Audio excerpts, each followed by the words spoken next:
Subscribe कीजिए Islamic and take channel को और बेल आइकन को ऑन कर लीजिए न्यू लेटेस्ट वीडियो सबसे पहले देखने के लिए। अल्हम्दुलिल्लाहि रब्बिल आलमीन वस्सलातु वस्सलामु अला सय्यिदिल मुरसलीन अम्मा बाद फ़अऊज़ु बिल्लाहि मिनश शैतानिर रजीम बिस्मिल्लाहिर रहमानिर रहीम। अस्सलातु वस्सलामु अलैका या रसूलल्लाह व अला आलिका व अस्हाबिका या हबीबल्लाह। अस्सलातु वस्सलामु अलैका या नबी अल्लाह व अला आलिका व अस्हाबिका या नूर अल्लाह। बिस्मिल्लाहिर रहमानिर रहीम। आइए दोस्तों, आज की इस वीडियो में हम सीखेंगे इंशाअल्लाह अज़्ज़ा वजल उर्दू का सबक नंबर 6, यानी वीडियो का जो पार्ट है वो 6ठा पार्ट है। और वैसे जो उर्दू की किताब है वो तामीर अदब की पहली किताब है, हमारा कायदा हो चुका है और ये पहली किताब का पेज नंबर 9 यहाँ तक हम पढ़ चुके हैं। अब ये 8वां पेज पढ़ चुके हैं। अब 9वें पेज से हम इंशाअल्लाह अज़्ज़ा वजल 9वें सफ़े से शुरू करेंगे। तो आइए शुरू करते हैं। बिस्मिल्लाहिर्रहमानिर्रहीम। तो आपको सबसे पहले मैं बता दूं कि हमने अभी तक जो सबक पढ़ लिए, अगर उसके आप दोहराई नहीं कर पा रहे या उसमें से कोई कमज़ोरी है तो आप कमेंट करें। और हो सकता है कि कमज़ोरी इस वजह से भी हो कि उन वीडियो को आपने तवज्जो के साथ देखा ना हो, मश्क ना की हो, उसको पढ़ा ना हो तवज्जो के साथ। तो उर्दू बिल्कुल आसान है, कुछ जो हार्ड अल्फाज उन्हीं पर हमें फ़ोकस करना, उन्हीं के ऊपर हमें ध्यान देना है। तो आपसे वापस से मैं अर्ज़ करता हूँ कि अगर वो वीडियो जो पहले की मैं रख चुका हूँ, जो 5 पार्ट हो चुका है, उसे अगर देखना चाहें तो इस वीडियो की जो डिस्क्रिप्शन है, डिस्क्रिप्शन बॉक्स में भी वो लिंक आपको मिल जाएगी, तो वहाँ पे से जाके आप उसको देख सकते हैं। तो आइए आगे का हम सबक शुरू करते हैं। बिस्मिल्लाहिर्रहमानिर्रहीम। हे की मिलावट की मश्क, गोल हा जो है उसके मिलावट के साथ हम मश्क करेंगे। तो इससे पहले हमने दूसरे हुरूफ की मिलावट के साथ मश्क की थी, अब हे की मिलावट के साथ किस तरह बन जाएगा तो हम पढ़ते हैं। बिस्मिल्लाहिर्रहमानिर्रहीम। शुरू करते आइए। बिस्मिल्लाहिर्रहमानिर्रहीम। नून ज़बर न, इज्जे तो इस तरह करेंगे, नून वत्ता है ज़बर न, है साकिन है और नून पर ज़बर है, इन दोनों को मिलाकर पढ़ेंगे तो ये क्या हो जाएगा, न न, है ना, आखिर में हा की आवाज़ आएगी। इसी तरह हे और वाव को मिलाएंगे, वाव अलिफ ज़बर वाह, तो ये मिल जाएगा हवा। बिल्कुल आसान है, दोनों को मिलाकर जो बनता है वो बना देना है, बिल्कुल सिंपल है, हे की मिलावट है सिर्फ। अब देखिए ये, तो ये वत्ता है बराबर ये हो गया, तो या के साथ हा लिखो, इसकी आप शक्लें देख लीजिए, इस तरह ये इस तरह लिखा होगा। फिर वाव हा पेश वो, हा साकिन है ना, तो ये हो जाएगा वो, ठीक है। फिर आगे है के। अब दो हरफों के साथ, मतलब के दो हरूफ के साथ इसकी मिलावट किस तरह लिखी हुई है तवज्जो से देख लीजिए आप ध्यान से। कहा है ना, काफ के साथ हा है और फिर हा अलिफ ज़बर हा, कहा। बहा बहती, जैसे नदी बहती है ना, वही। जगह, ये गाफ है, आपको पहले ही बताया था। गईन के अलावा एक और लफ्ज़ आता है उर्दू में, एक और हर्फ आता है जिसकी आवाज़ गे की तरह होती है, गाफ की तरह, तो ये जगह, आखिर में हा है ना, ये ऐसे हवा वाली हा बोलते हैं इसको, गोल हा, तो मिलावट के वक्त ये इस तरह बन जाती है। फिर ये इसके बाद है हम, तो ये हा है और इसके बाद मीम है, तो हे मीम ज़बर हम, ठीक है। अब इसके बाद है जीम अलिफ ज़बर जा है और मीम के बाद हा है, तो जामा है ना, जिसको हम कपड़ा कहते हैं, जामा फ़ारसी लफ्ज़ है, जामा का मतलब कपड़ा होता है, ये उर्दू में है। तो इस पर ख़ास करके हमें तवज्जो रखना है कि जो भी हर्फ के आखिर में हा हो तो इसको हमें किस तरह पढ़ना है। आखिर में हा की आवाज़ आएगी, हमें उस हा की आवाज़ के साथ इसको हम सही तरीके से पढ़ेंगे, ठीक है। तो आइए अब आगे का जो सबक है वो भी शुरू करते हैं। बिस्मिल्लाहिर्रहमानिर्रहीम। वैसे तो ये हिंदी हुरूफ की मश्क है, यानी कि दो हर्फ मिलकर जो हर्फ, दोनों हर्फ का मजमुआ जो हर हुरूफ बनेगा, दो हुरूफ मिलकर जो एक हर्फ बन जाएगा, उसकी हम मश्क करेंगे। बिस्मिल्लाहिर्रहमानिर्रहीम। वो पान है, ये चूहा है, हवा बहती है, औरत ने कहा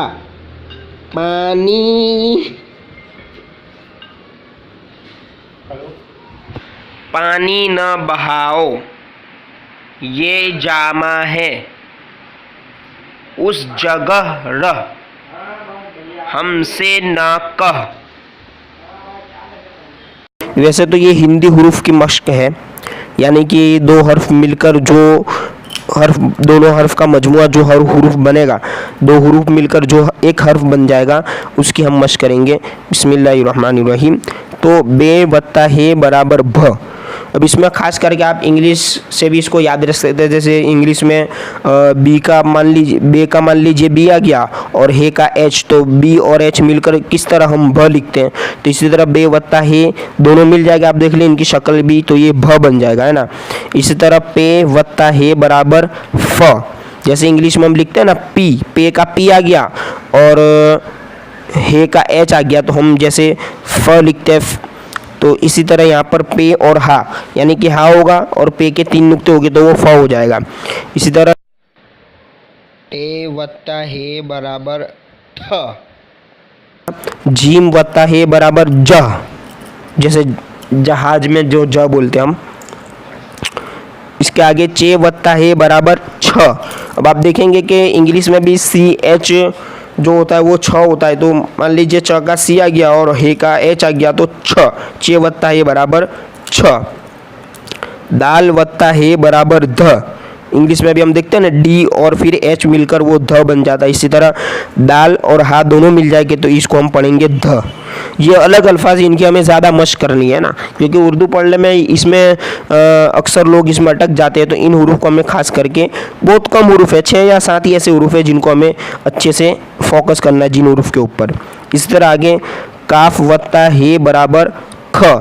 जिस तरह इंग्लिश में आप देखेंगे के, काफ का के हो गया और हे का एच हो गया तो वो ख जिस तरह हम पढ़ते हैं, तो इसी तरह यहाँ पर भी काफ वत्ता हे बराबर ख और गाफ वत्ता हे बराबर गह, लाम वत्ता हे बराबर लह। दूसरे हुरूफ के साथ इन हुरूफ में जो दिए इनके अलावा अगर हा आता है तो उसमें हा की आवाज़ आएगी, लेकिन अगर बा के साथ हा है तो वो भ हो जाएगा। इसी तरह पे के साथ हे है तो वो फ हो जाएगा, टे के साथ हे लिखा हुआ है तो वो ठ हो जाएगा, जिम के साथ हे है तो वो ज, चे के साथ हे है तो छ, दाल के साथ हे है तो द और काफ के साथ हे है तो ख। इनके अलावा अगर दूसरे हुरूफ के साथ ह है तो वहाँ पर हा की आवाज़ आएगी। आइए आगे मिलावट वाले हुरूफ की मशक कर लेते हैं मुफरद हुरूफ की तरह। इसको अलग अलग ही पढ़ना है, जैसे ब, फ, थे, थ, ज, छ, दू, डी, ड़। देखिए ड़े के साथ है तो ड़, काफ के साथ आ तो खी, गु, ली। आगे अब इनका हम इज्जे भी कर सकते हैं। बे वत्ता हे बराबर तो ब हो गया और अलिफ ज़बर हा हो जाएगा, है ना। बे अलिफ ज़बर, इसको हम इस तरह इज्जे कर सकते हैं तो ये बा हो गया। पहले भी हम इसका इज्जे कर चुके हैं, अगर अब इज्जे नहीं करेंगे तो भी हम आसानी से इसको याद कर सकते हैं कि बे और हे मिलेगा तो ब और अलिफ है तो भा।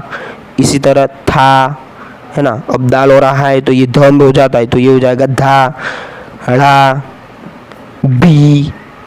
देखिए बे और हा तो ब हो गया और या है तो बी। इन हुरूफ के हम पहले भी पढ़ चुके हैं, अलिफ की मिलावट, या की मिलावट और वाव की मिलावट, तो इसमें आसानी है। इसी तरह ते और हे मिल गया तो ये थ हुआ और या है तो थी। इस तरह बू, जू, गू, गी, बाला, ये बे है, ठीक है। बे वत्ता ये बे हो गया, अलिफ है भा, लाम अलिफ बल्ला भाला। इसके बाद चूल्हा, चे वाव पे चो हो गया, लाम है और हा, चूल्हा। इस तरह सीन अलिफ ज़बर सा और ते और हा मिलकर हमने पढ़ा ऊपर के वो थ बन जाता है ना। जिस तरह इंग्लिश में हम टी और सी एच जो लिखते हैं, तो इसी तरह यहाँ पे भी मतलब के ता और हा ये दोनों मिल जाएंगे तो वो थ बन जाएगा। तो हमें इसको थ पढ़ना है। साथ, हाथ, हाथी, भूल, झूठ, छोटा, चे और हे मिल गया तो छ बन गया और वाव है तो छो, टे अलिफ ज़बर ता, छोटा। फिर इसके बाद घोड़ा, इसको ध्यान से हमें याद कर लेना। आइए आखिर में मुरक्कब जो हुरूफ मिले हुए हैं उनकी भी मशक कर लेते हैं, जो जुमले बने हुए हैं। मैं आसानी से धीरे धीरे पढ़ूंगा, आप इसे तवज्जो से सुने और याद करने की कोशिश करें। रब को न भूल, दवा गोल, झूठ न बोल, दूध, देखिए दाल वापस दो और दाल हो रहा द, दूध, गाढ़ा, ड़ा है ना, देख लीजिएगा, गाढ़ा है, चूल्हा छोटा है, साथ न छोड़, उसको भाला न दे, हाथी दौड़ता है। हाथी वैसे दौड़ता नहीं, इतना सारा वजन होता है हाथी का, चलता ही रहता है, दौड़ेगा तो भी कम स्पीड में दौड़ेगा। ये तो जुमला है उर्दू का, इसको हमें आसानी से पढ़ना है। घोड़ा घास खाता था, और खाता है, अभी भी खाता है। ठीक है, अब आगे का सबक इंशाअल्लाह अज़्ज़ व जल हम अगली वीडियो में पढ़ेंगे।